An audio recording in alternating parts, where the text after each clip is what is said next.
सगळ्यात महत्त्वाकांक्षी दृष्टिकोन आहे. या मोहिमेचा उद्देश आर्थिक वाढ, सामाजिक प्रगती आणि तंत्रज्ञानाद्वारे सर्वांगीण विकास साधणे हा असा या योजनेचा उद्देश आहे.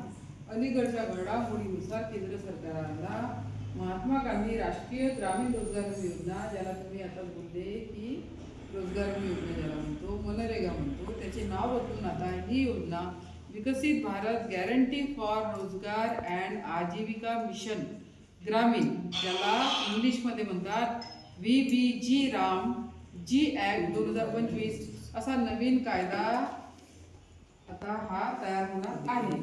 याचा उद्देश काय आहे?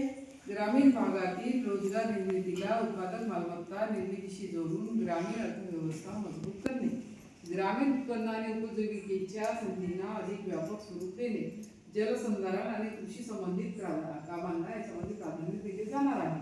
त्याच्यामध्ये सगळ्यात महत्त्वाचा स्तंभ जो आहे हा असणार आहे तुमचा युवा वर्ग, तरुण मुलं ज्याला म्हणतो. पण त्यानंतर गरीब, जे गरीब निर्मूलन आणि सर्वांगीण कल्याणासाठी पात्र लोक आहेत ते. नंतर महिला सक्षमीकरण आणि आर्थिक सहभाग करण्यासाठी. त्यानंतर अन्नदाता म्हणजे आपला शेतकरी. तर यामध्ये कृषीचा विकास करायचा आहे आपल्याला.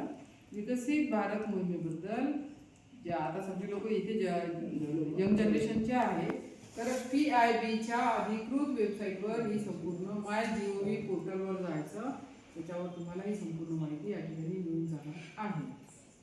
तर असं सगळं आहे याच्यामध्ये. तर ज्यांना कोणाला या योजनेच्या अंतर्गत भविष्यामध्ये जर काम करायचे असेल तर हे काम आपल्याला करता येणार आहे. त्याच्यामध्ये पायाभूत सुविधा ज्या असतात, आता आपली ही ग्रामपंचायत आहे, आपल्या सर्वांना माहीतच आहे की ही पंचायत आपली ऑलरेडी MIDCची पंचायत आहे. त्याच्यामुळे कुणी माती गोटीची वगैरे कामं जे असतात त्या कामाला येत असेल तर आनंदाची गोष्ट आहे.